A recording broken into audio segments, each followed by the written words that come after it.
আল্লাহ যেন আমাকে সঠিক পথে রাখেন, ধৈর্য দেন। কর্মজীবন কখনোই যতটা সহজ মনে হয়, বাস্তবে ততটা সহজ নয়। প্রতিদিন নতুন নতুন চাপ, দায়িত্ব, ক্লান্তি আর নিজেকে প্রমাণ করার চেষ্টা, লড়াইয়ের মধ্য দিয়ে যেতে হয়। অনেক সময় পরিশ্রম করে যেন সঠিক ফলটি পাওয়া যায় না, তখন ভেঙে যায়, নিজের প্রতি রাগ সৃষ্টি হয়। তবুও থেমে থাকা যায় না, কারণ জীবন মানেই চেষ্টা, ধৈর্য আর অপেক্ষা।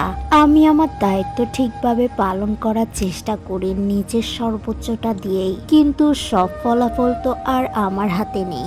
তাই নিজের স্বপ্ন, কেরিয়ার, সফলতা আর না বলা কষ্টের কথা আল্লাহর কাছে সঁপে দিই। হয়তো আছে যে জায়গায় দাঁড়িয়ে আছি সেটা আমার চূড়ান্ত গন্তব্য না, বরং আরো ভালো কিছু করার প্রস্তুতি।